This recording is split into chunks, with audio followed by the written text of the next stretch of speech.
Okay चलिए आज का टॉपिक जो है हमारा that is osmosis and osmotic pressure. Osmosis and osmotic pressure बड़ा सिंपल सा टॉपिक है भाइयों बहनों। जैसे हमने पहले किए थे तो 3 टॉपिक किए हमने जो क्वालिटेटिव प्रॉपर्टीज है जिसमें ज्यादातर चांसेस है क्वेश्चन आएगा। कौन कौन से थे? Relative lowering of vapour pressure, second कौन सा था हमारा? Depression in freezing point, third था हमारा एलिवेशन इन बॉइलिंग पॉइंट। आज जो हम करने वाले that is osmotic pressure, right? This is again very very very very important topic और ज्यादातर चांसेस है यहां से थ्योरेटिकल क्वेश्चन आएगा। ठीक है, यहां से थ्योरेटिकल क्वेश्चन आएगा आपको। ठीक है, इसकी भी असाइनमेंट मैं आज दे दूंगा, फिर मैं आपको बोल देता हूं कि वहां पे। ठीक है जी, क्लियर है? उसकी भी असाइनमेंट आपको आज मिल जाएगी, राइट? तो क्या करेंगे, ये सारी काफी सारी फाइल अप हो गई है, एक दिन करके एक बार ये चैप्टर खत्म हो जाएगा हमारा, फिर मैं सारी असाइनमेंट एक एक करके आपको सारी रिवाइज करा दूंगा। ठीक है, एक हफ्ता अगला लेके चलो कि लास्ट क्लास नेक्स्ट क्लास में हम जो इसका एक और टॉपिक है वो भी कवर अप कर देंगे। ठीक है, उसमें एक और या 2 क्लासेस पे लगेंगी, संडे को एक और क्लास हो सकती है और संडे को जो आपका टेस्ट रहेगा वो सिर्फ और सिर्फ क्वालिटेटिव प्रॉपर्टीज का रहेगा, सिर्फ और सिर्फ क्वालिटेटिव प्रॉपर्टीज। ठीक है, सिर्फ और सिर्फ क्वालिटेटिव प्रॉपर्टी, कुछ नहीं आएगा उसमें। 4 क्वालिटेटिव प्रॉपर्टीज है और क्वांटम फैक्टर भी मैं आपको वो करवा दूंगा। ठीक है, तो उसकी वो चीजों का सारा कंपाइल करके हम एक टेस्ट बना देंगे, क्योंकि 90% चांसेस होते हैं इन्हीं 4 टॉपिक में से क्वेश्चन आएगा पेपर में। ठीक है, 7 नंबर का चैप्टर है ये। 7 नंबर में से ये लेके चलो कि 3 से 4 मार्क्स के न्यूमेरिकल आएंगे, 2 मार्क्स के भी आ सकते हैं और या एक सिंगल 3 मार्क्स का न्यूमेरिकल भी आ जाएगा। समझ गए, राइट? तो इसलिए थोड़ा सा अच्छे से इन टॉपिक्स को करना है। थ्योरेटिकल क्वेश्चन आएगा, थ्योरेटिकल क्वेश्चन मैंने आपको सारे करा दिए, वो हो जाएंगे, इसका कोई नई कहानी नहीं। यहाँ से भी बहुत सारे थ्योरेटिकल क्वेश्चन बनेंगे। ओके, ऑस्मोसिस होता क्या है भाई? मैंने पहले एक चीज समझते हैं। ऑस्मोसिस, ऑस्मोसिस कहीं पे देखा है किसी ने? कहाँ पे देखा है? भिगो के रखते हैं, बिल्कुल सही है ना। टाइम उसका वैसे स्माइल फेस है। ओके भाई, इधर आ जाओ, दिखता नहीं है, पीछे सो जाता है। दिख रहा है? अरे नहीं, मुझे नहीं दिखता। आई आई आई कांटेक्ट खराब हो गया तो यार। ओके चलो back to the topic. Osmosis, जैसा भाई ने बताया कि हमने किसी चीज को भिगो के रख दिया। ठीक है, जैसे आपने क्या करते हैं आप लोग, लेट्स सपोज रात को बादाम भिगोए हमने, तो फ्लो ऑफ सॉल्वेंट जो है, फ्लो ऑफ सॉल्वेंट मतलब आपने पानी के अंदर बादाम भिगोए थे, तो पानी का फ्लो कहाँ से था? बाहर जाना था, और बादाम के अंदर क्या था? कम था, तो पानी का flow higher concentration to lower concentration. ठीक है जी, क्लियर है? दूसरी चीज हमने यहाँ पे ये किशमिश ली, दाके जिसे बोलते हैं देसी वाले, है ना, गिलास में डाल दी, तो थोड़ी देर बाद क्या होता है, वो अंगूर जैसी हो जाती है। क्यों? बिकॉज ऑफ ऑस्मोसिस, है ना। खाने में टेस्टी नहीं लगती, मजा नहीं आता, ठीक हो जाती है ना, है ना। जब मम्मी खीर बनाती है होता ना, तो क्या हुआ भाई, ठीक है ना, मैं पानी आ गया, चलो कोई बात नहीं। तो उसमें क्या हुआ, वो ऑस्मोसिस हुआ। ठीक है, आपने चने देखे, है ना, कुछ लोग होते हैं, आप लोग एज में आ गए तकड़े हो जाए ना, सुबह सुबह रात को, है ना, स्प्राउट्स वाली कहते हैं ना, स्प्राउट्स डालते हो, दाल भिगो के रखते हो, तो सुबह सुबह में वो सॉफ्ट हो जाती है। और जितने ये सारे प्रोसेस है ना, ये सब ऑस्मोसिस है। ठीक है, सब क्या है? Osmosis, right? अब ऑस्मोसिस की पहले लिखवा दूंगा मैं सारा, पहले ऑस्मोसिस समझते हैं क्या होता है। यहाँ पे मैंने क्या किया, एक बीकर लिया और यहाँ पे ये लगा दी मैंने semi permeable membrane. Semi permeable membrane मैंने बताया आपको, जो आप लोगों की आउटर कवरिंग थी उसकी, किसी भी बादाम की या, है ना, उस चीज की, चने की, तो वो क्या था? Semi permeable membrane. यहाँ पे मैंने क्या किया, वाटर ले लिया, ये मेरा प्योर वाटर था, और यहाँ पे मैंने क्या किया, ब्राइन सोल्यूशन ले लिया। ब्राइन सोल्यूशन होता है नमक वाला पानी। ठीक है जी, क्लियर है? अब देखो क्या होएगा, इस सेमी परमिएबल मेम्ब्रेन से यहाँ पे वाटर का कंसेंट्रेशन किस साइड जा रहा है? वाटर का कंसेंट्रेशन किधर है? ए वाली साइड, मतलब इसे मैं अगर ए साइड बोल देता हूँ, ये वाली बी साइड हो गया, तो ए साइड में क्या हुआ, कंसेंट्रेशन ज्यादा है। अब देखो ऑस्मोसिस में होगा क्या, फ्लो ऑफ सॉल्वेंट, देसी भाषा में अगर डेफिनेशन में लिखूं तो क्या होगा, flow of solvent from higher concentration to lower concentration. ठीक है, किसका? सॉल्वेंट का। हायर कंसंट्रेशन किसकी? सॉल्वेंट की। इधर की तरफ लोअर कंसंट्रेशन ऑफ सॉल्वेंट की तरफ। यहाँ पे मेरा प्योर वाटर है, यहाँ पे क्या है? नमक आ गया बीच में, तो कंसंट्रेशन ऑफ वाटर क्या हुआ? थोड़ा सा डिक्रीज हुआ, तो फ्लो ऑफ सॉल्वेंट क्या रहेगा? इधर से हायर से लोअर कंसंट्रेशन तक मूव करेगा। समझ आया? सॉल्वेंट ही मूव करेगा, सोल्यूट मूव नहीं करेगा भैया, याद रखिएगा। सोल्यूट कभी भी मूव नहीं करेगा। क्या मूव करेगा? सॉल्वेंट। क्लियर हो गया? ठीक है, एक फैक्ट भी बताता हूँ। आप लोगों ने एग्स कौन कौन खाता है? बॉइल्ड एग्स सभी लोग खाते हो। घर पे कौन कौन बॉइल करता है? करते हो, है ना? तो उसे बॉइल करते हो तो क्या करो? मतलब पतीले में बॉइल कर रहे हैं, एग बॉयलर में नहीं बॉइल कर रहे हैं, तो कैसे होएगा? तो क्या करते हो? जब आप आते हो तो तोड़ते हो तो वो टूटता नहीं, छिलता नहीं अच्छे से। उसका कोई तरीका बताओ कि अच्छे से छिल जाए। नमक डालते हैं। वेरी गुड, नमक डालते हैं। अब नमक से क्या हुआ? देखो हायर कंसेंट्रेशन, मैंने बहुत सारा नमक डाल दिया, 1 चम्मच नमक डाल दिया। अब नमक की कंसेंट्रेशन क्या हुई? अंदर ज्यादा है या बाहर ज्यादा है? बाहर ज्यादा है। तो पानी का फ्लो किधर की तरफ होएगा? अंदर से बाहर की तरफ। तो जो अंदर वाला जो बॉइल्ड पार्ट है वो क्या होएगा? हल्का सा छोटा हो जाएगा, हल्का सा छोटा हो जाएगा, और वो इजीली पील ऑफ हो जाएगा। ट्राई करना, ठीक है? आराम से चल जाएगा। अच्छी है, very good. A and B clear हुआ? समझ आ गया? देखो आपको एक चीज भी बता दी है ना, बड़ी बड़ी वो कई बार बड़ा गुस्सा आता है, वो चलते ही नहीं है, है ना? वो चिपक जाता है, काटते हो गया, नहीं चलता। ठीक है, चलो ये हो गया हमारा सेमी परमिएबल मेम्ब्रेन। क्लियर है? सेमी परमिएबल मेम्ब्रेन जो हमारी ये मेम्ब्रेन है, this is semi permeable membrane. ठीक है, आपने बहुत सारी चीजें हैं, बहुत सारे एग्जांपल्स हैं यहाँ पे सेमी परमिएबल मेम्ब्रेन के। वो पूछेगा भाई क्या किस चीज की बनी हुई, उससे मतलब नहीं है।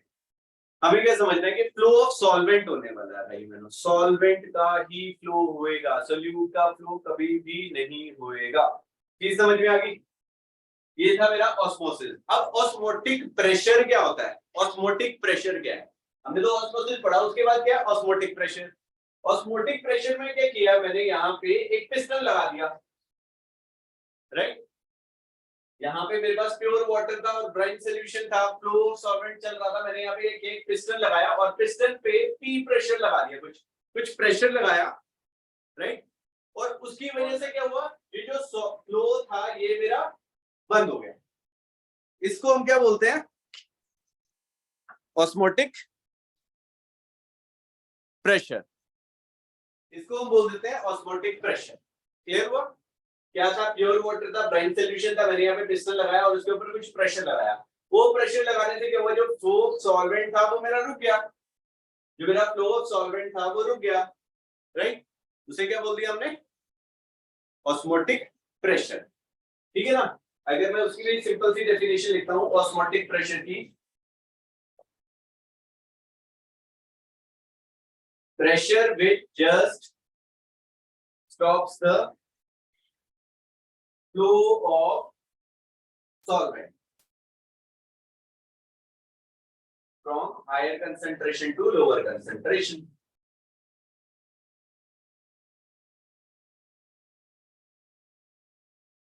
समझिए? ऑस्मोटिक प्रेशर भी क्लियर है। प्रॉपर डेफिनेशन अभी मैं आपको सारी लिखवा दूंगा, पहले एक बार इस चीजों को समझ लेते हैं। ठीक है, क्लियर है ये चीज सभी को? हाँ जी, ऑनलाइन वालों, भाइयों बहनों, किसी को कोई डाउट हो? जो लास्ट क्लास में मोलालिटी वाले क्वेश्चन किए थे उसके बाद का टॉपिक नहीं बेटा? हाँ, मोलालिटी वाला, बिल्कुल बिल्कुल बिल्कुल।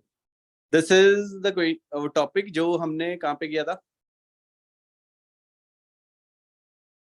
जो लास्ट में हमने डिप्रेशन एंड फ्रीजिंग पॉइंट किया था, उसके नेक्स्ट टॉपिक है ये, राइट? हाँ जी, यहाँ तक क्लियर है? अब एक और चीज है, अभी घर में आरओ फिल्टर लगे हैं। क्या होता है आरओ का मतलब? Reverse osmosis. किसको पता था? चीज बताओ, बस आरओ बोलते थे ना, फिल्टर से निकालना, कोई इशू नहीं, मेरे को भी नहीं पता था। ठीक है, तो घबराने की जरूरत नहीं, मैं भी आप लोगों की उसमें ही आता हूँ। Reverse osmosis, right. Reverse osmosis में क्या होता है, अब हमने देखा होगा आपका जो फिल्टर है उससे बहुत सारा पानी वेस्ट होता है, नीचे एक पाइप आ रही होती है और उसमें बहुत सारा पानी जो है हमारा वेस्ट हो जाता है, राइट। और थोड़ा सा पानी जो है उसके कंपैरिजन में मतलब 1/3 ऑफ वाटर जो है वो प्योर होता है, बाकी सब क्या है 2/3 क्या होता है हमारा वेस्ट होता है। ऐसे ही होता है सभी के साथ, या किसी के साथ कुछ अलग होता है ना, कि नहीं सर बाहर आउटपुट आता ही कुछ नहीं है। तो उस केस में अब क्या हुआ, इस चीज को देखिएगा, हमने ये प्रेशर लगाया था, अब ये जो सेमी परमिएबल मेम्ब्रेन थी भाइयों बहनों, इससे क्या हो रहा था, सिर्फ और सिर्फ क्या हो रहा था, सॉल्वेंट के मॉलिक्यूल जा रहे थे, सॉल्यूट के पार्टिकल्स कभी भी मूव नहीं कर रहे थे। अगर मैं ये प्रेशर लगा रहा हूं, if applied pressure is greater than osmotic pressure, greater than osmotic pressure, क्या होगा, solute solvent, semi permeable membrane से सिर्फ और सिर्फ सॉल्वेंट पार्टिकल जा सकते हैं, सॉल्यूट कभी भी नहीं जाएगा। If applied pressure is greater than osmotic pressure, solvent flow will be reversed. यहाँ पे मैंने ज्यादा प्रेशर लगाया तो फ्लो सॉल्वेंट क्या हो जाएगा, भीतर की तरफ जाना लग जाएगा। यहाँ पे मेरे पास नमक वाला पानी था, यहाँ से क्या हुआ, सारे के सारे सॉल्ट यही रह गए, बट बाकी चीजें क्या हुआ, प्योर वाटर क्या हुआ मेरा दूसरी साइड में चला गया। क्लियर हुआ। यही सेम प्रोसेस हम यूज करते हैं डिसैलिनेशन ऑफ वाटर के लिए। ठीक है, जब आप कहीं पे उसमें ट्रेवल कर रहे हो, सपोज करो आप क्रूज में चले है ना घूमने के लिए, तो वहां पे भी क्या होएगा, इसी तरीके से हम लोग क्या कर रहे हैं, प्यूरिफिकेशन ऑफ वाटर। समझ आ गई जी, क्लियर है। रिवर्स ऑस्मोसिस क्लियर हो गया सभी को। हमने क्या किया, यहाँ पे पी प्रेशर, अप्लाइड प्रेशर लगाया, पी ए लगा दिया which is greater than P osmotic pressure से, क्योंकि ऑस्मोटिक प्रेशर से क्या हो रहा था, सॉल्वेंट का जो फ्लो था वो रुक गया था, पी मैंने लगाया तो रिवर्स हो गया, फ्लो जो था वो रिवर्स हो गया, उसको हमने बोल दिया, क्या बोल दिया, रिवर्स ऑस्मोसिस। उसे बोल दिया मैंने रिवर्स ऑस्मोसिस। चीजें समझ में आ गई, मोटा मोटा आइडिया हो गया आप सभी को क्या क्या है, मोटा मोटा कैसा है तो बता दिया। ठीक है, चलिए लिखिए, अब लिख लेते हैं, थोड़ी सी मैराथन रहेगी, जल्दी जल्दी लिखेंगे, कुछ चीज नहीं आएगी तो मैं समझा दूंगा, अदरवाइज मैं भगाते हुए चलूंगा आपको। ठीक है, चलिए लिखिए।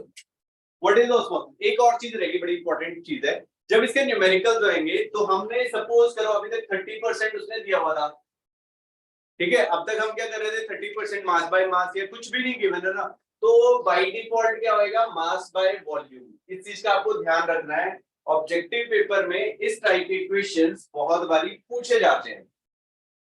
ठीक है, बहुत बारी ऐसे क्वेश्चंस पूछे जाते हैं और आपको इस चीज का आपको ध्यान रखना है। ठीक है जी, इस चीज का आपको ध्यान रखना है कि किस तरीके से वो जब वो ऑस्मोसिस के बारे में बात करेगा या ऑस्मोटिक प्रेशर के बारे में बात करेगा, तो हमें क्या लेना है वहां पे, वेट बाय वॉल्यूम। ठीक है जी, क्लियर है। चलिए 1 मिनट में वीडियो ऑफ कर रहा हूँ।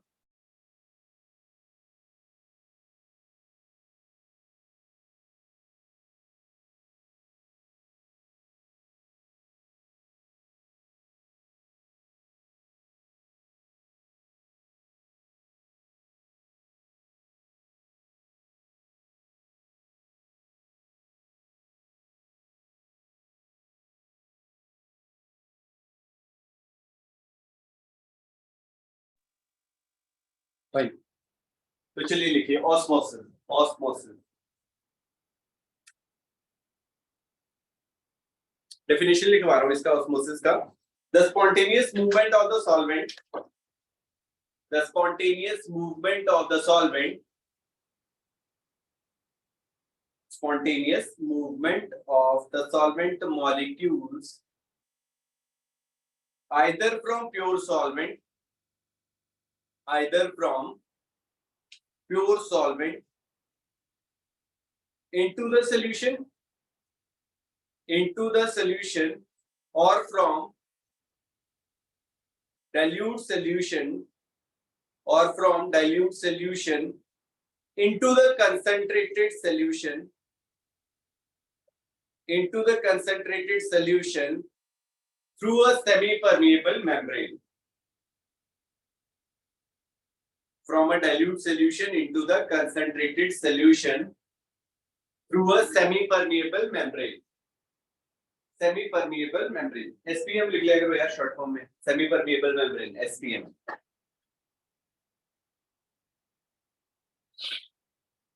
ठीक है जी. सर रिपीट करना.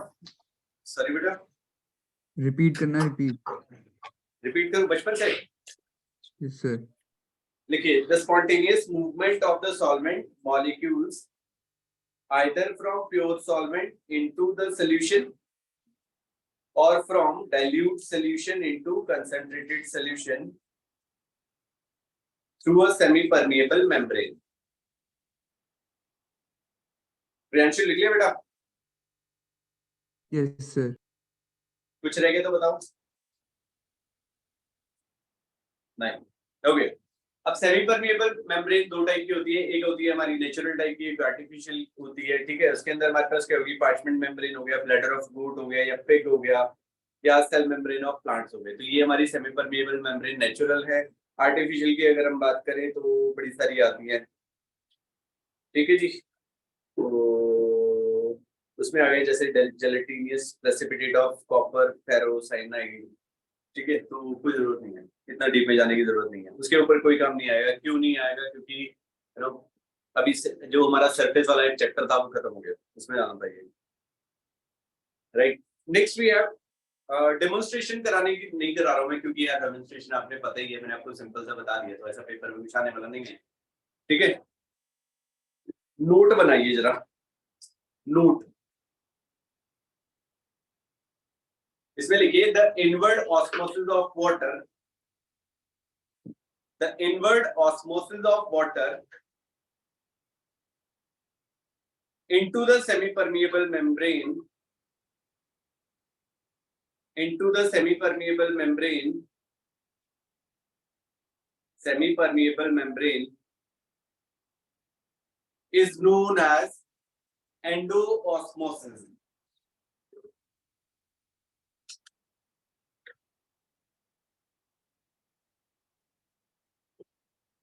ठीक है जी, क्लियर है? Endosmosis.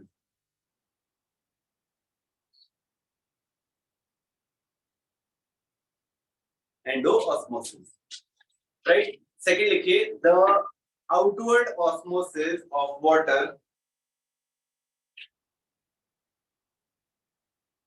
The outward osmosis of water from the cell membrane, from the cell membrane is known as exoosmosis. Exoosmosis. Right? Suppose करो सिंपल सी कहानी है, मेरे पास एग था, वो बॉईल करना था मुझे. एंडोऑस्मोसिस, एक्सोऑस्मोसिस. हम लोगों ने क्या, एक एग लिया, उसे बॉईल करना शुरू किया, इसमें कोई नमक नहीं डाला, सिंपल सी बात थी. अब क्या हुआ, जो नमक के अंदर तो एग के अंदर तो नमक है, तो कंसंट्रेशन पानी का कहां पे जाना है, बाहर वाली साइड. तो फ्लो कहां पे आएगा, बाहर से अंदर की तरफ. राइट. इसकी वजह से हो सकता है आपका एग जो है वो बर्स्ट भी कर जाता है ना, जब आप बॉईल करते हो तो कभी-कभी टूट जाता है. राइट. तो वहां पे क्या हुआ, एंडोऑस्मोसिस, एंटर कर रहा है वाटर. ठीक है ना, तो वो एंडोऑस्मोसिस हो गया. आपने किशमिश लिया, बादाम ली, या कोई भी स्प्राउट्स बनाने के लिए किया, तो वो सारे क्या हो रहा है, एंडोऑस्मोसिस. ठीक है जी, क्लियर हुआ. दूसरे केस में हमने ये किया, एग को बॉईल कर रहे थे और बाहर नमक रख दिया. ठीक है, बाहर के केस में नमक रख दिया, तो उसकी वजह से क्या होगा, पानी अंदर, पानी का कंसेंट्रेशन ज्यादा है, तो वो पानी बाहर की तरफ मूव करेगा, जिसकी वजह से वो श्रिंक हो जाएगा. ठीक है ना. फ्लो ऑफ सॉल्वेंट क्या है, अंदर से बाहर की तरफ, तो वो एक्सोऑस्मोसिस है. Endo means to enter and exo means to exit. ठीक है sir.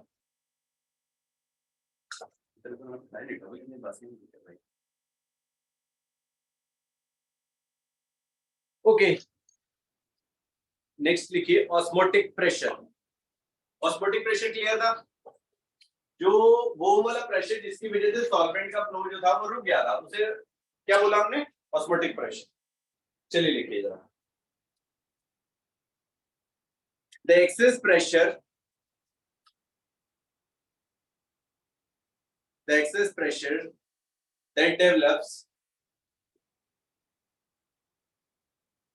that develops due to osmosis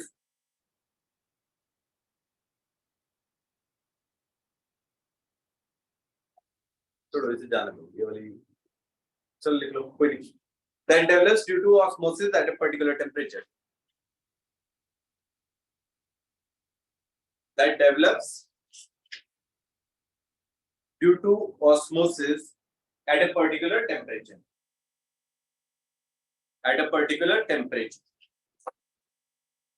ठीक है जी नेक्स्ट एक और डेफिनेशन लिखिएगा जो मैंने वहां पे लिखवाई थी the external pressure that has to be applied next definition है the external pressure that has to be applied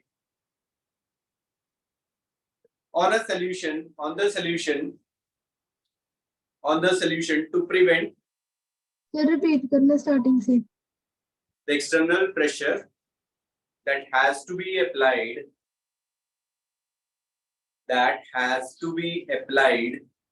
on the solution to prevent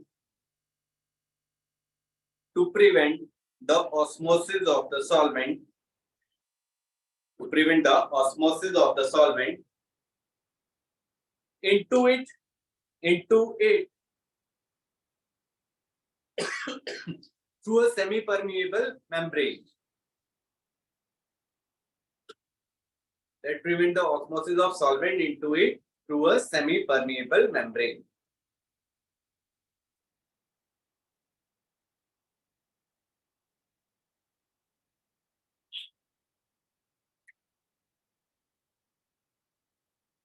Right?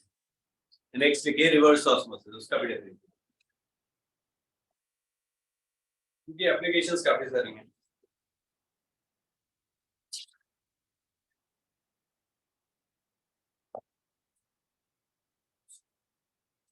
चलिए रिवर्स ऑस्मोसिस लिखिए जरा आपके पाँव के पास में रिवर्स ऑस्मोसिस लिखिए the direction of osmosis can be reversed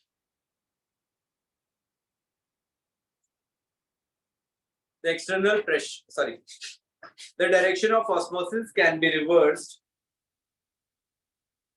the direction of osmosis can be reversed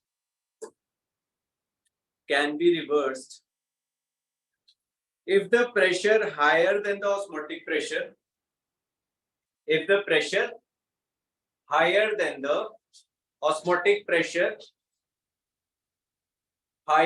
the osmotic pressure is applied on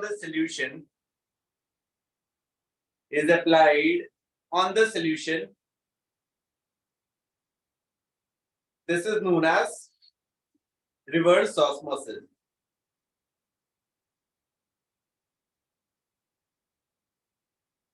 ठीक है जी इसकी एप्लीकेशन में सपोज करो वो एग्जांपल बताता है डिसैलिनेशन ऑफ सी वाटर लिख लीजिए एक छोटा सा पॉइंट मतलब लिखवा नहीं रहा हूं कहां पे हम यूज कर सकते हैं वैसे तो आप अपने घर में यूज कर रहे हो रिवर्स ऑस्मोसिस ऑलमोस्ट सारे ही कर रहे हैं ना कई होते हैं जो बॉइल्ड पानी पीते हैं है?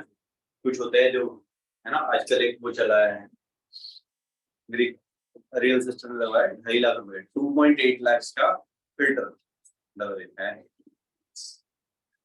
लिटरली 2.8 लाख का फिल्टर सर क्या खास है पता नहीं कहते हैं वो अल्कलाइन वाटर देता है बस एंड दिस पानी जो है that is as good as like Himalaya ऐसा कुछ है तो लेकिन है वो होएगा नहीं मेरे को भी कह रहे थे मैं सर वो आजकल ना फ्रिज में भी आता है वो सेम चीज बोला गुड है यार नहीं इतने पैसे नहीं हमारे पास आपके पास है चलिए आगे करेंगे अब हम नेक्स्ट वी हैव डिटर्मिनेशन अब इसका फॉर्मूला पढ़ते हैं ठीक है बड़ा सिंपल सा फॉर्मूला है भाई बहनों इसका क्या है pi is equal to CRT हाँ pi is equal to CRT this is the formula pi osmotic pressure का Phi is the osmotic pressure. Osmotic pressure. C is the concentration, which is in molarity. R gas constant. T is the temperature. So pi is equal to NB upon VRT. ठीक है जी, मैंने molarity को खोल दिया, moles by volume, और यहाँ पे moles को भी मैं खोल देता हूँ, तो that will be equal to WB by MB RT upon B। मेरे को मॉलिक्यूलर मास निकालना था, मैंने आपको बताया था हम ऑस्मोटिक मतलब कोई भी क्वालिटेटिव प्रॉपर्टीज क्यों पढ़ रहे हैं। दो चीजें थी, it depends on the number of particles, second is the two find out the molecular mass of the solute. तो यहाँ पे मुझे मॉलिक्यूलर मास ऑफ सॉल्यूट निकाला था MB, तो that will be equal to WB RT upon pi B। देख लीजिए,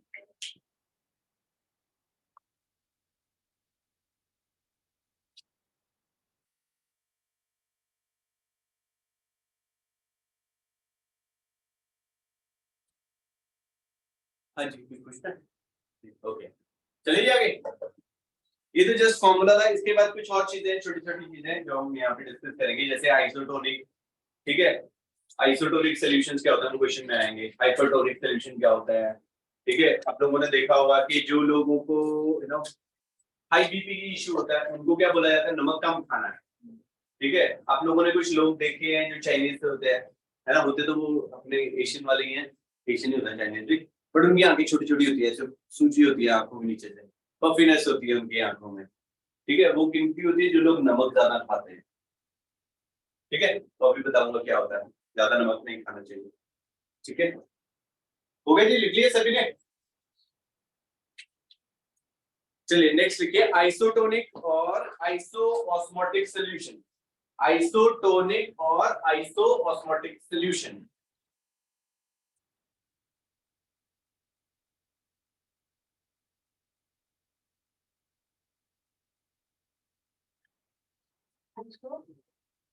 iso-osmotic, isotonic और isoosmotic solution.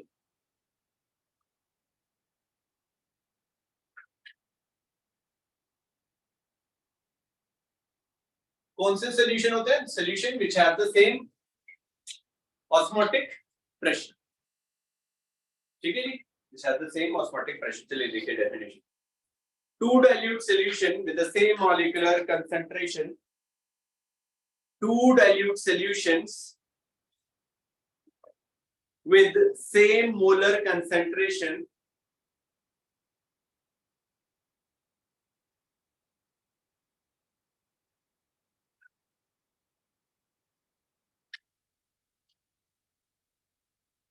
at given temperature, two dilute solution with the same molar concentration at given temperature have also the same osmotic pressure, have also the same osmotic pressure,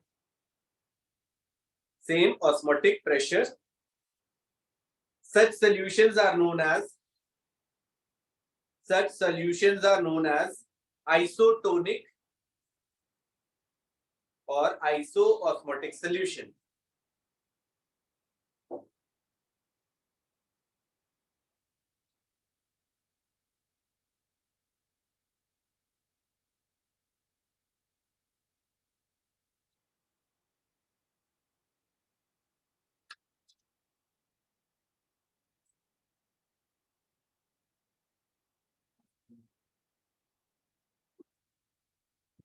right, चलिए हाँ जी clear है। ये दो जो solution जिनका molar concentration same रहेगा, क्योंकि question आएगा इसके ऊपर, है ना, we have a solution of sugar and urea which are isotonic, तो आपको पता चल जाएगा कि पाई की जो वैल्यू है वो क्या है, दोनों की सेम है, क्योंकि आइसोटोनिक में क्या बोला कि दोनों की सेम मोलर कंसेंट्रेशन है और उसका जो प्रेशर है, ऑस्मोटिक प्रेशर दोनों का क्या है, सेम है, उसे हम बोलते हैं isotonic.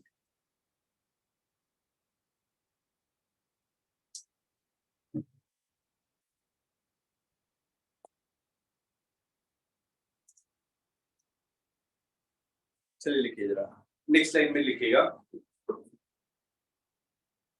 if two solutions have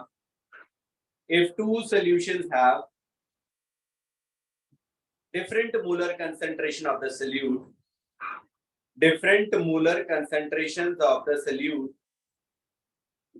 NCERT किसी के पास? NCERT है किसी के पास?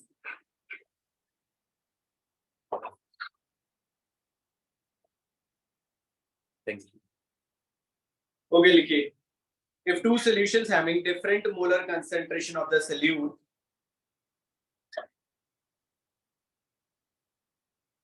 they will also have different osmotic pressures. They will have different osmotic pressures.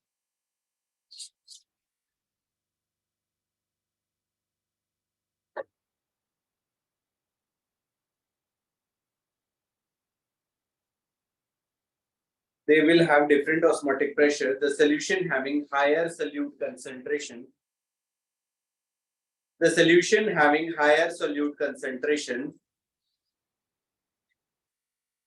The solution having higher solute concentration is called hypertonic solution. Is called hypertonic solution. While the one with the lesser concentration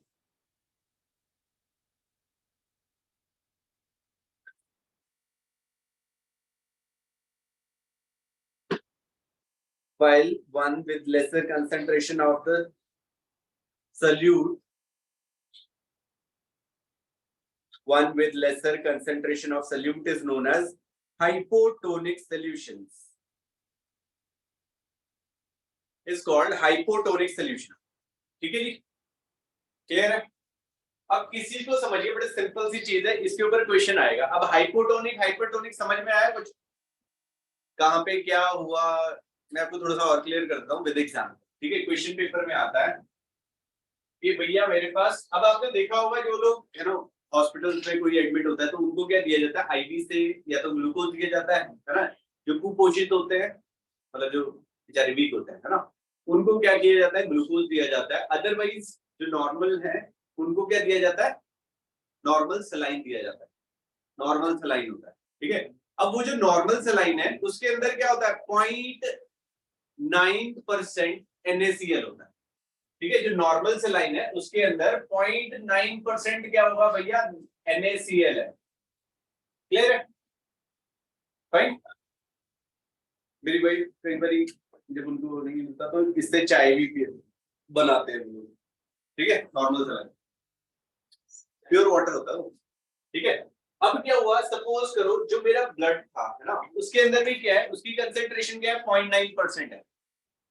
उसकी concentration भी कितनी है, 0.9% है. मैंने यहाँ पे क्या किया, यहाँ पे ये रेड ब्लड सेल था, सपोज करो ये 0.9% NaCl है, और यहाँ पे भी मैंने क्या किया, 0.9% NaCl रखा सोल्यूशन. तो ये जो रेड ब्लड सेल है ना, एज इट इज पड़ा रहेगा ना, इसका साइज छोटा होएगा ना बड़ा होएगा, क्योंकि दोनों की तरफ क्या है, कंसेंट्रेशन सेम है. तो कोई फ्लो, कोई भी ऑस्मोसिस नहीं होएगा. समझ आ गया? अब दूसरे केस में हमने यहाँ पे क्या किया, 0.2% NaCl ले लिया. 0.2% नहीं, 2% सोल्यूशन ले लिया यार. 2% NaCl सोल्यूशन ले लिया. अभी क्या हुआ, सॉल्वेंट का कंसेंट्रेशन कहां पे ज्यादा है, सॉल्वेंट का कंसेंट्रेशन बाहर, कहां ज्यादा है, बाहर है या अंदर है, अंदर है. कहां पे है, यहाँ पे है, बाहर, अंदर या बाहर, बाहर. सर किस चीज का अच्छा, NaCl सॉल्वेंट का कंसेंट्रेशन, सॉल्वेंट का कंसेंट्रेशन अंदर ज्यादा है या बाहर ज्यादा है, बाहर ज्यादा है. बिल्कुल ज्यादा. एक भाई यहाँ पे 2% NaCl है तो 98% क्या है मेरा, वाटर है. यहाँ पे कितना है, 99.1% क्या है, वाटर है. कहाँ पे कंसेंट्रेशन ज्यादा है वाटर का, अंदर ज्यादा है, तो फ्लो ऑफ सॉल्वेंट किधर की तरफ होएगा? अंदर से बाहर की तरफ। कौन सा ऑस्मोसिस हो रहा है? एक्सो ऑस्मोसिस। ठीक है, जो ये मेरा ये है, ये बाहर की तरफ सॉल्वेंट फ्लो करेगा। जब सॉल्वेंट फ्लो करेगा तो ये क्या करेगा? NaCl क्या करेगा? श्रिंक कर जाएगा। ये जो रेड ब्लड सेल है, ये क्या करेगा? श्रिंक करेगा। और अभी मैंने आपको डेफिनेशंस लिखवाई है, हाइपरटोनिक एंड हाइपोटोनिक। देखो जरा, पढ़ो जरा उन्हें। हाँ जी, मैंने हाइपरटोनिक और हाइपोटोनिक की डेफिनेशंस लिखवाई हैं आपको। क्या लिखवाया था? when the two have the two solute, they will have different osmotic pressure. The solution having higher solute concentration. अब higher solute concentration कहाँ है? बाहर है, बाहर है हायर, तो पानी क्या करेगा? बाहर की तरफ जाएगा। तो ये वाला सोल्यूशन क्या हो गया? हाइपरटोनिक। और ये पेपर में आएगा रेड ब्लड सेल वाला क्वेश्चन। ठीक है, ध्यान रखिएगा। यहाँ पे मैंने फिर से वही दिया 0.9% NaCl, और यहाँ पे क्या किया? 0.5% NaCl ले लिया। अभी क्या होगा? कंसंट्रेशन कहाँ पे ज्यादा है सल्यूट का? सल्यूट हाँ जी, सल्यूट का कंसंट्रेशन अंदर ज्यादा है, तो पानी क्या करेगा? अंदर की तरफ जाना फ्लो करेगा, और इसकी वजह से क्या होएगा? ये स्वेल अप हो जाएगा, या हो सकता है बर्स्ट भी कर जाए। क्लियर है? स्वेल अप हो जाएगा या बर्स्ट हो जाएगा, तो पानी अंदर की तरफ जा रहा है, और इसको हम क्या बोलते हैं? हाइपोटोनिक। ये बना लीजिए, काम आएगा। क्योंकि हाइपरटोनिक हाइपोटोनिक समझना थोड़ा सा डिफिकल्ट हो जाएगा आपके लिए।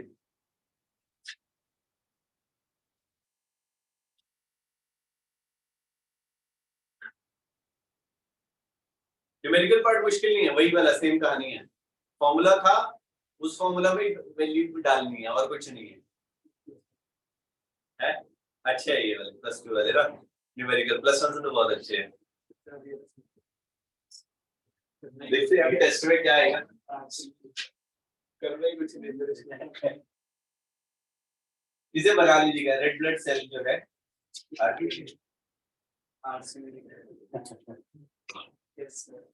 आरबीसी है, आरसीबी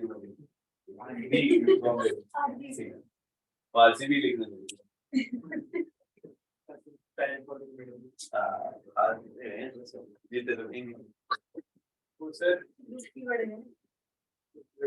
चलो कोई बात नहीं। हाँ जी, हो गई है सर। बच्चों की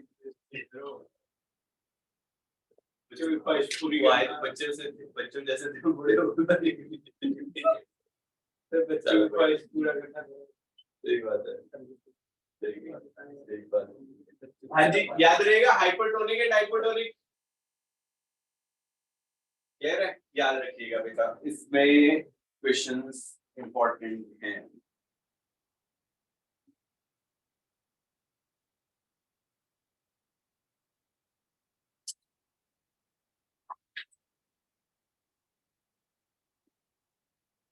हाँ जी, क्लियर है ये? ओके।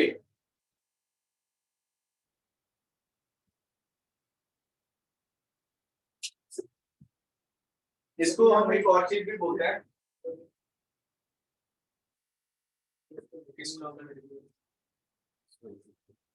हेमोलिसिस भी बोलते हैं भाइयों, हेमोलिसिस भी बोलते हैं और प्लाज्मोलिसिस भी बोलते हैं।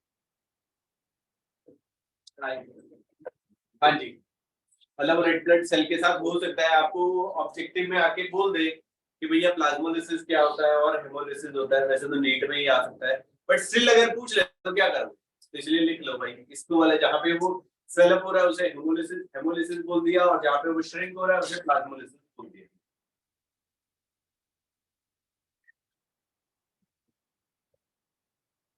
ठीक है जी, क्लियर है?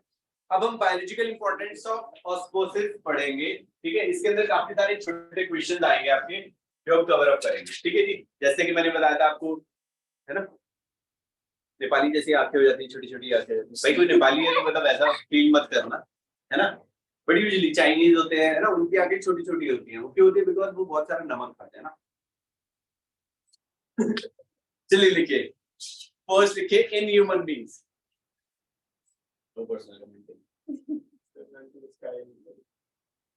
in human मतलब biological importance of osmosis. Biological importance of osmosis.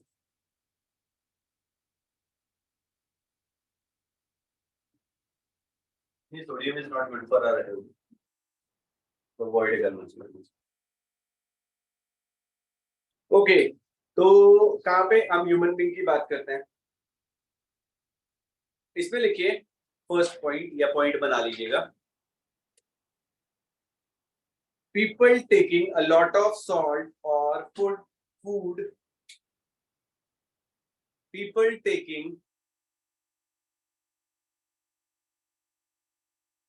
a lot of salt or food rich in salt, food rich in salt, develop swelling,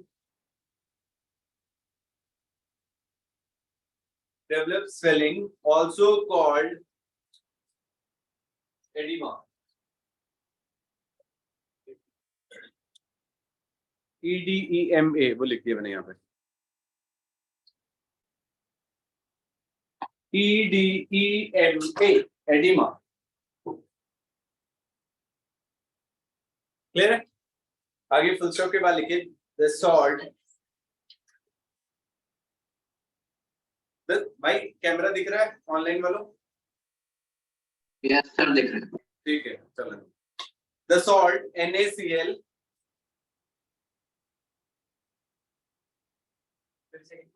नहीं उसी में लिखना है. The salt NaCl is going to increase the concentration of iron. Is going to increase the concentration of ions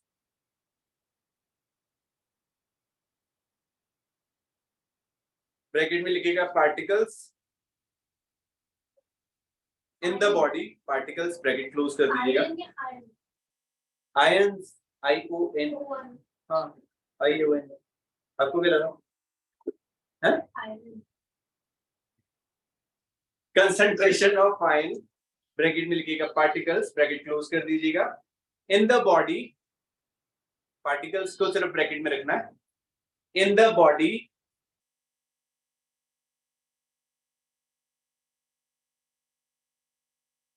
as well as the osmotic pressure. As well as the osmotic pressure.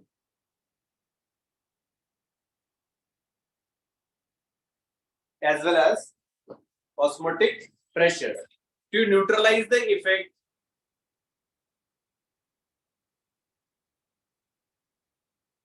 To neutralize the effect, water intake by the body. Water intake by the body.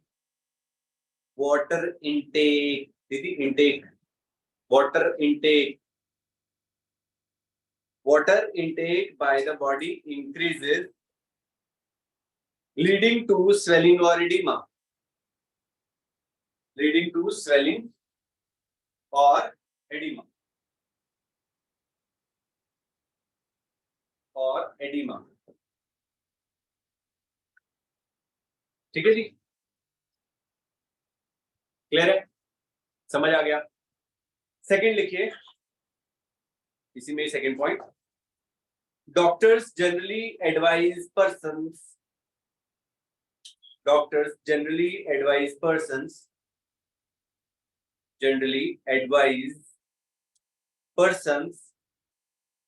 suffering from high blood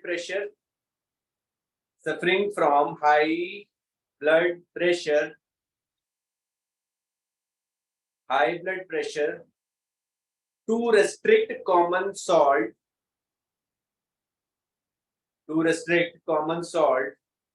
in their diet.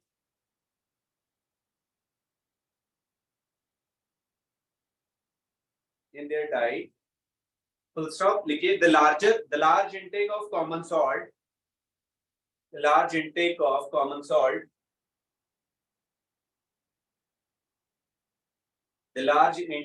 common salt increases the osmotic pressure of body. The large intake of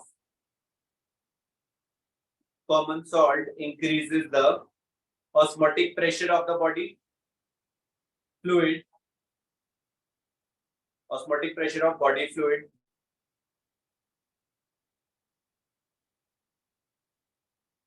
Osmotic pressure of the body fluid and also the blood pressure. And also the blood pressure.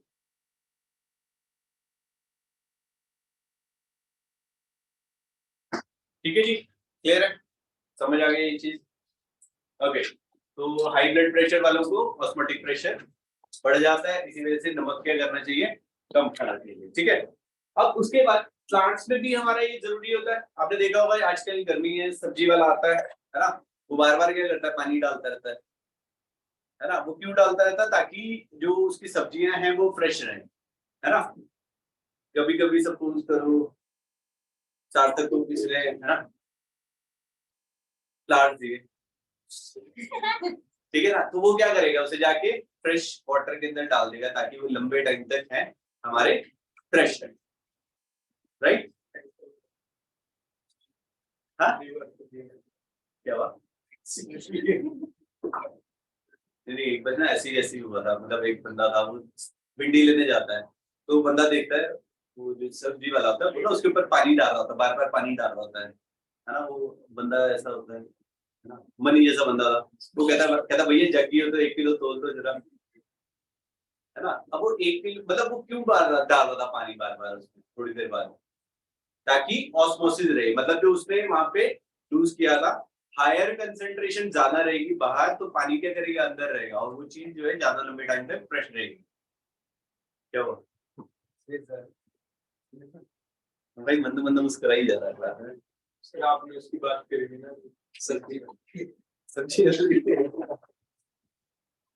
नहीं, उसमें लिखा हुआ यार, मैंने तो example समझाया, मैंने तो ओके चलो, क्या होता है अब देखो, नेचुरल प्रिजर्वेटिव्स क्या होते हैं,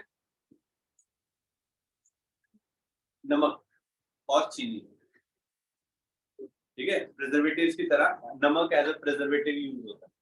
जो रॉ मीट होता है वो क्या करते हैं, उसके ऊपर नमक वाले पानी से बार बार डालते रहते हैं, तो उसी वजह से क्या हुआ कि वो एज अ प्रिजर्वेटिव काम कर रहा है, और वो जो है लंबी टाइम तक हमारा चीज जो है फ्रेश रहेगा, राइट। और पिकल्स, अभी अचार बनेंगे, है ना, दादी या बुआ कोई भी है ना पिंड वाली, जैसे मेरी बुआ बनाती थी हमारे अचार, तो वो बोलते थे, तो वो क्या करते थे, सारे आम कटवा के उसके बाद छत पे रख देते थे, और उस पर क्या करते थे, ब्राइन सोल्यूशन में उसे डिप करके रख देते थे। ठीक है, उससे क्या होता था कि देखो, अब ब्राइन सोल्यूशन में डालने से क्या हुआ, अंदर का कंटेंट, पानी का कंटेंट ज्यादा है, बाहर कम था, तो पानी क्या करेगा, बाहर की तरफ आना शुरू कर देगा, और जिसकी वजह से वो श्रिंक कर जाता है। देखा ना आपने, आम तो बड़ा होता है, जब लेके आते कच्चा आम तो इतना बड़ा होता है, बट जो अचार बनता है वो छोटा सा हो जाता है, होता ना सब। क्या हुआ, पानी जो था वो सारा बाहर आ गया, और उसे पहले अच्छे से सुखाया जाता है ताकि जो अचार है वो लंबे टाइम तक चल सके, नहीं तो उसके अंदर फंगस लग जाती है, देखा होगा व्हाइट कलर में, है ना। चलो, इन प्लांट्स लिख लीजिए, छोटी छोटी चीजें हैं, तो बड़े सारे किससे जोड़ रखे हैं हमको, पता है, अपनी हैपनिंग पर्सनालिटी है भैया। चलिए इन प्लांट्स जल्दी जल्दी लिखिए। while making pickles,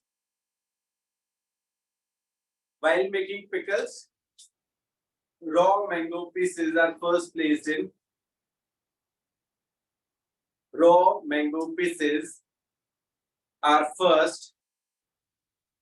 in concentrated table salt solution.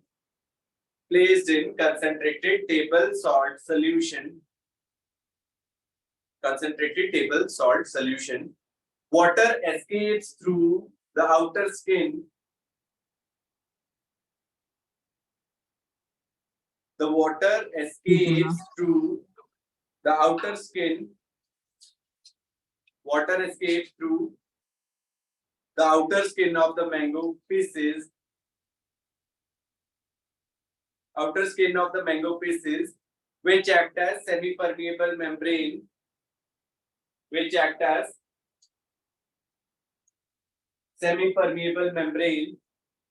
Through osmosis.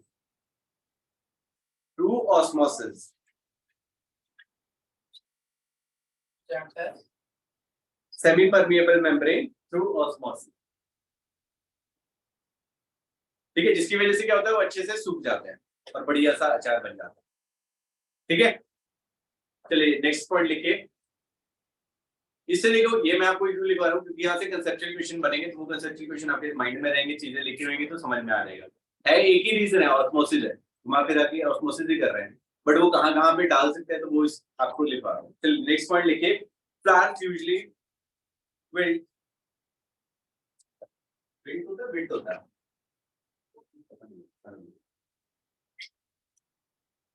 flowers usually wilt and lose freshness.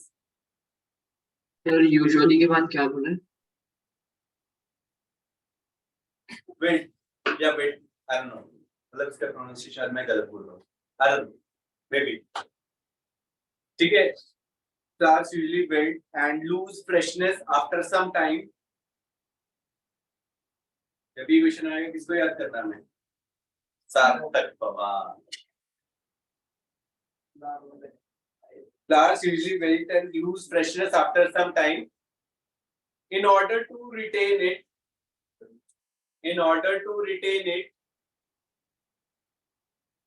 these are placed in fresh water.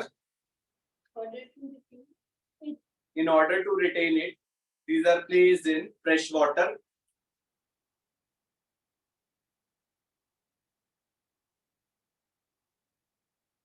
Since water is hypotonic,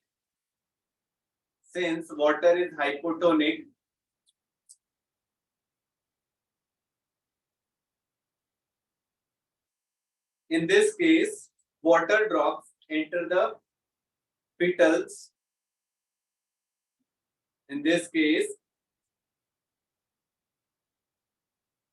water drops enter the petals. PEAT Petals. PA लिखा है इसमें, petals PET होना चाहिए ना, मैंने भी गलत लिखा हुआ है, बाय वाले नहीं है ना, petals, सॉरी यहाँ पे स्पेलिंग गलत लिखा है, मतलब अपने को तो पता नहीं है कहाँ पे गया, ये रहा petals PETA, कैसे लिखो स्पेलिंग ही गलत लिखो, PETLES लिखा हुआ ना, PETELS, ठीक है, पेटल्स, ओके, यहाँ पे तो पता नहीं क्या लिखा, पेटल्स लिखा है, ठीक है, और नहीं through osmosis and they become quite fresh for the longer time. Another through osmosis and they become quite fresh.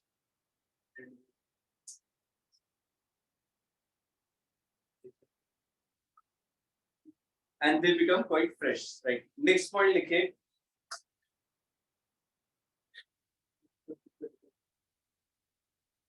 Next point लिखे the carrots and other similar vegetables.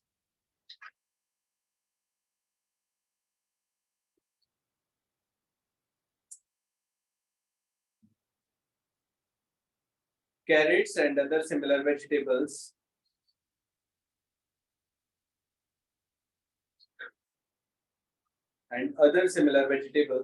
become limp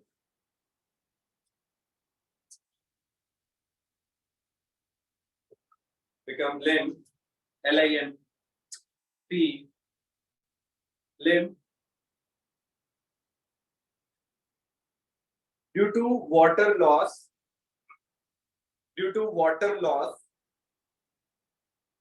into the atmosphere after some time.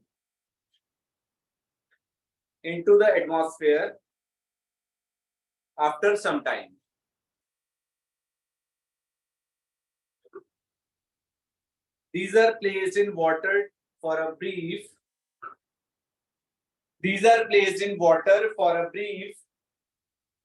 and regain their original strength and luster.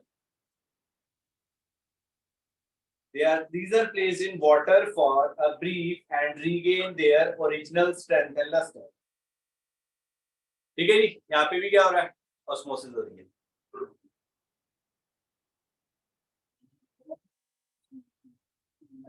To regain their original strength and luster. ठीक है जी, चलिए next point लिखिए, चलो next point लिखिए, raw meat is normally preserved by adding raw meat अब यार अब तो रीजंस भी आ जाएंगे, ठीक है कोई नहीं, raw meat is normally preserved by adding normally preserved by adding a small amount of salt to it. Preserved by adding a small amount of salt to it. Small amount of salt to it.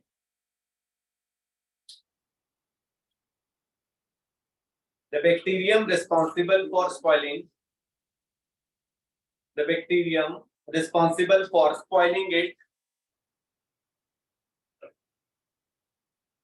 Responsible for spoiling it loses water and get destroyed. Responsible for spoiling it loses water and gets destroyed. Responsible for spoiling it loses water and gets destroyed. Next लिखिए, next point.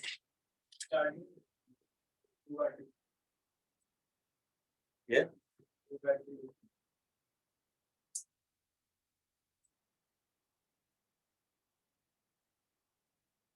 Okay.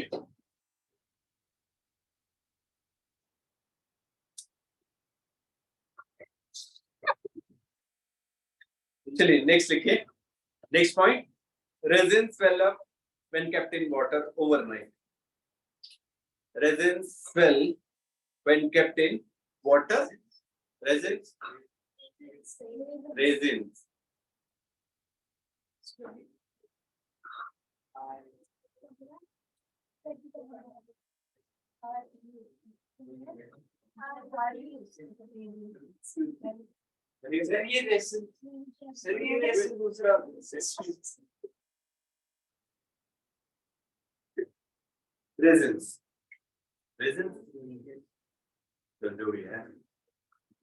Swell when kept in water overnight. ठीक है, यहाँ पे भी क्या हो रहा है हमारा ऑस्मोसिस होता है, ठीक है जी, क्लियर है, एक न्यूमेरिकल करता है फिर छुट्टी करता है, we have 5 minutes, ठीक है 7 minutes होता है, ओके हाँ भैया अगली क्लास में, सारी क्लास में, इससे भी अगली क्लास में हो सकता है सैटरडे आपका एक्स्ट्रा क्लास रहेगा मॉर्निंग में अराउंड 10 o'clock.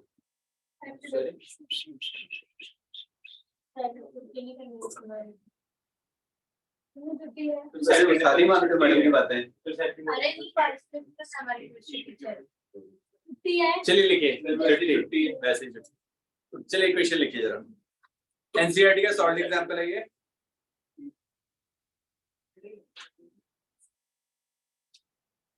ओके एनसीईआरटी का सॉल्ट एग्जांपल लेकर आ रहा हूं. क्वेश्चन लिखिए. Calculate the osmotic pressure of 5%. Calculate the osmotic pressure of 5% solution of cane sugar.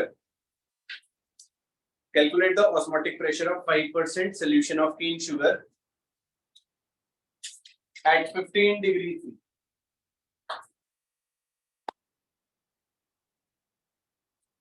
At 15 degrees C. ठीक है, देखो अब यहाँ पे इन्होंने क्या बोला, 5% सोल्यूशन है, तो 5% का मतलब क्या हुआ कि 5% मेरा केन शुगर प्रेजेंट है 100 ml ऑफ सॉल्यूशन के अंदर. ठीक है, उसने 5% ही दिया, उसके बाद उसने weight by volume, weight by weight ऐसा कुछ नहीं बोला, तो वो क्या हो जाएगा बाय डिफॉल्ट हमारा क्या हो जाएगा.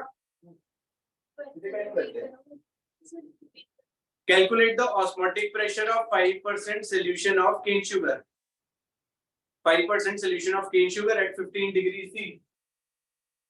Right, अब 5% means 5 grams of cane sugar. Cane sugar का फॉर्मूला क्या होता है? C के बाद आगे भी तो बोलो भाई. C हैं? दूसरा होता है हाँ वही तो कुछ बताओ वही तो C12H22O11 आपको कितना CC करने लगेगा in 100 ml of solution ठीक है जी 5 grams in C12H22O11 ठीक है जी क्लियर हो गया ये इसका मॉलिक्यूलर मास कितना आता था अब देखो WB मुझे गिवन है 5 grams MB कितना हो जाएगा याद रखो भैया 342 होता है 342 ग्राम्स पर मोल ठीक है जी अब फॉर्मूला क्या था देखो MB will be equal to pi से निकालते ना क्योंकि इसमें तो हमें ऑस्मोटिक प्रेशर निकालना pi is equal to WB upon MB into R into T upon में VR ठीक है जी मुझे क्या निकालना ऑस्मोटिक प्रेशर पाई चाहिए मुझे WB गिवन है MB गिवन है वॉल्यूम मेरे पास है 100 ml ऑफ सॉल्यूशन R की वैल्यू कितनी हो जाएगी 0.0821 लीटर एटमॉस्फेयर पर केल्विन पर मोल ठीक है जी टेम्परेचर T की वैल्यू कितनी आएगी 15 डिग्री C इसको केल्विन में कन्वर्ट करना पड़ेगा केल्विन में तो ये कितना हो जाएगा 285 केल्विन नहीं 88 आएगा सही बात है 88 आएगा ठीक है 288 केल्विन हो गया समझ आ गई जी वैल्यू पुट करनी है सिर्फ pi is equal to WB 5 grams हो गया अपॉन में क्या आ गया MB 342 इनटू R 0.01 सॉरी 0.0831 या 21 कुछ भी ले लीजिएगा इनटू 1000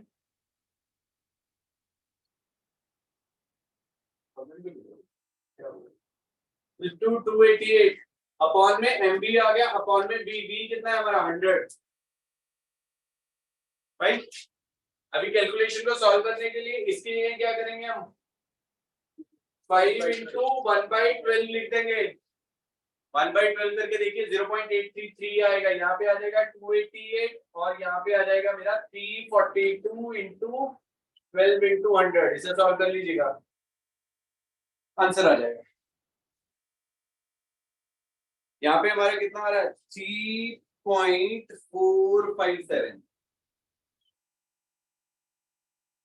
अब एक चीज में सही लिख रहा था 1000 लीटर में भी तो कन्वर्ट करना था ये वाला जो वॉल्यूम था इसे लीटर में भी तो कन्वर्ट करना है मोलैरिटी का फॉर्मूला क्या था number of moles by volume of solution in litre तो यहाँ पे हमने किया 3.457 आ गया 3.457 अब ये है क्या पाई